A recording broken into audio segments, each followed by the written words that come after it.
नमस्कार, आप देख रहे हैं सी न्यूज भारत और मैं हूं आपके साथ ज्योति अरोड़ा। इस खास खबर में आप सभी का स्वागत है। रेवाड़ी से कांग्रेस विधायक व पूर्व वित्त मंत्री कैप्टन अजय सिंह यादव के पुत्र चिरंजीव राव ने केंद्रीय मंत्री राव इंद्रजीत सिंह पर निशाना साधा है। उन्होंने कहा कि गुरुग्राम लोकसभा क्षेत्र की जनता में भारी रोष के चलते आगे की राजनीति राव इंद्रजीत सिंह कर सकते हैं। भिवानी महेंद्रगढ़ लोकसभा क्षेत्र से चिरंजीव राव ने आगे कहा कि रोष के चलते ही जनता के बीच राव इंद्रजीत सिंह नहीं आते। कोरोना काल में जनता को मझधार में छोड़कर दिल्ली बैठ रहे राव इंद्रजीत सिंह और तो और सत्ता में रहकर मुख्यमंत्री से नहीं बनने की बात हमेशा से इंद्रजीत करते रहे हैं। चिरंजीव राव ने इंद्रजीत सिंह पर हमला बोलते हुए कहा कि कुर्सी बचाकर दिल्ली से राजनीति करते हैं राव इंद्रजीत। स्थानीय नेताओं का प्रशासन पर कोई अंकुश नहीं है। उन्होंने ये भी कहा कि अगर बीते दिन मुख्यमंत्री उड़न खटोले से नहीं बल्कि सड़क मार्च से आते तो पता चलता रेवाड़ी की बदहाली का। क्या आपकी बात सुनी नहीं जाती, दबा दी जाती है, फिर क्यों नहीं कर पाते वो काम जिससे आप बार-बार उजागर? देखिए, मैं आपको बताता हूँ, बेसहारा पशुओं का सबसे पहले मुद्दा मैंने सदन के अंदर उठाया था। पहली बार जब हुआ था वो उठाया भी इसीलिए था क्योंकि हमारी जिला प्रशासन ने बहुत बड़े इश्तिहार अखबारों में दिया था और ये कहा था कि हमारा जो जिला है बेसहारा पशु मुक्त है।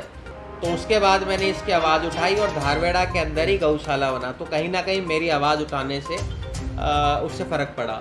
एम्स का मुद्दा जो पिछले 5 साल जब 2014 से 19 तक उसके ऊपर कोई काम नहीं हुआ, पर 2019 में जब मैं पहली बार बना, मैंने पहले दिन से ही उसको मुद्दा बनाया और मैंने कोशिश करी इसको हम लोग मुकाम तक पहुंचाए। और आज 2 साल मेरी जो मेहनत रही और लोगों ने जो जन जागरण अभियान चलाया उसकी बदौलत आज हम जो हैं उस पर कहीं ना कहीं आ रहे हैं कि उसकी ज़मीन अधिग्रहण हो जाएगी।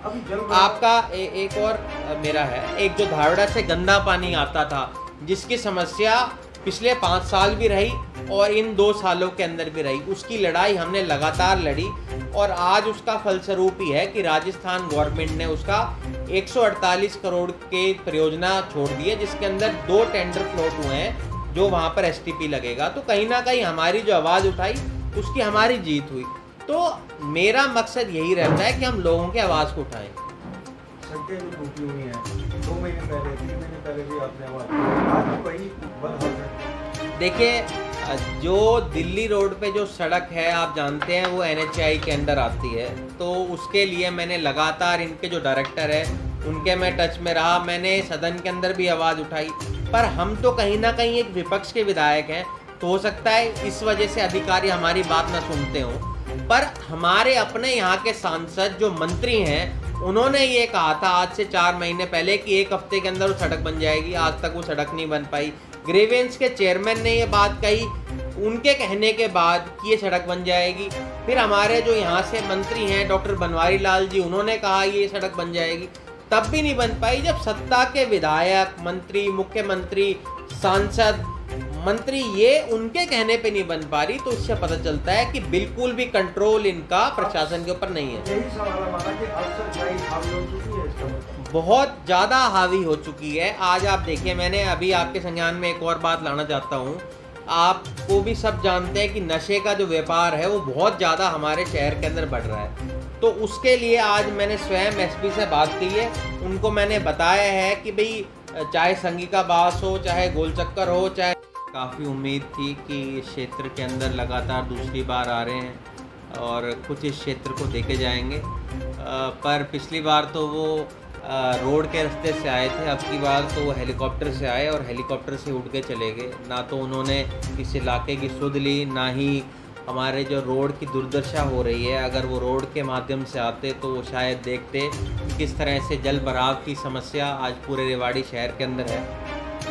तो उसके अलावा हमारे जो सांसद हैं राव इंद्रजीत जी, उनको भी कार्यक्रम था वहाँ पर आने का, पर वो भी किसी कारणवश वहाँ पर नहीं आए। तो मुझे ऐसा लगता है कि 23 तारीख को सितंबर को हमारे संज्ञान में आया है कि वो रैली करने जा रहे हैं झज्जर के अंदर। तो या तो इसका मतलब ये है कि आने वाला जो चुनाव होगा वो झज्जर से लड़ेंगे, गुड़गांव से नहीं लड़ेंगे, क्योंकि गुड़गांव के तो किसी भी क्षेत्र के अंदर उनके दर्शन नहीं होते हैं। हमने जब से चुनाव हुए हैं मेरे ख्याल से 2.5 साल होने को है, पर एक बारी भी उन्होंने लोगों का सुध नहीं लिया है। आज आप देखिए कितनी बुरी हाल रेवाड़ी के शहर की है। आज करीबन 1 साल हो गया है हमारे नगर परिषद के चुनाव हुए वही की वही हालात है। जल भराव की समस्या वैसी की वैसी है, रोडों की खस्ता हालत है, बेसहारा पशुओं की जो समस्या थी वो ज्यों की तो है। तो आज शहर के अंदर कोई सुधार नहीं आया। उसका मुख्य रूप से कारण यही है कि जो हमारा सांसद है वो लोगों के बीच में ही नहीं आता, वो जनता की समस्या को देखता ही नहीं है। और ऊपर से मुख्यमंत्री जी ने भी जो रोड के रास्ते से आकर वो देखते कि क्या बुरा हाल है, उसके बावजूद उन्होंने कल ऐसी प्रतिक्रिया दी जिससे मुझे लगता है पूरे हमारे इस इलाके को शर्मसार कर गए।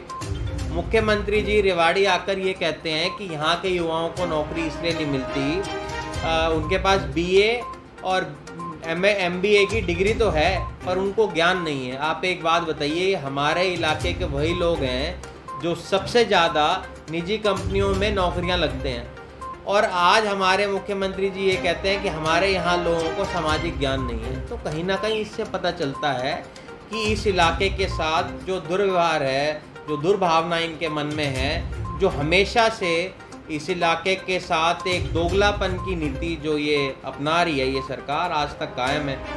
7 साल हो गए, हमने कोई एक नई बड़ी परियोजना ये लोग इस इलाके के लिए नहीं लेके आए हैं। पिछले दिनों के अंदर भी आपके ज्ञान के अंदर है कि 1150 करोड़ रुपए इन्होंने दिए थे। उस वक्त भी ना महेंद्रगढ़ को कुछ मिला, ना रेवाड़ी को उन्होंने कुछ दिया, और ना ही मेवात या गुड़गांव को कुछ देकर गए।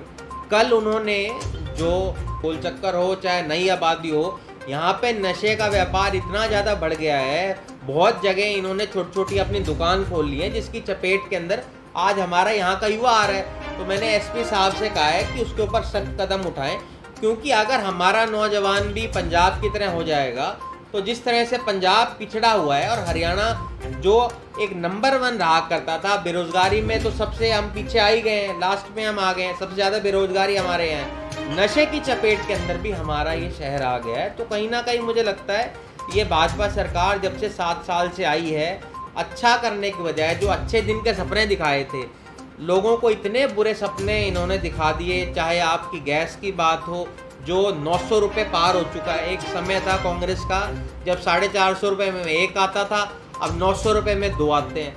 आप पेट्रोल और डीजल के दाम देख लीजिए, 90-100 को वो छू रहे हैं। तो कहीं ना कहीं हर वर्ग की सरकार से दुखी है।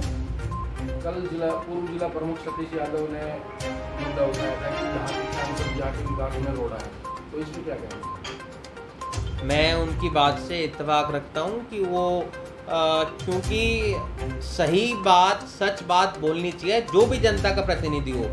सतीश यादव जी ही नहीं, और भी लोग हैं जिन्होंने चुनाव लड़ा था, चाहे वो पक्ष के हों विपक्ष के हों, जो भी सच्चा हितैषी इस इलाके का है उसको अपनी आवाज़ उठानी चाहिए और सच बोलना चाहिए।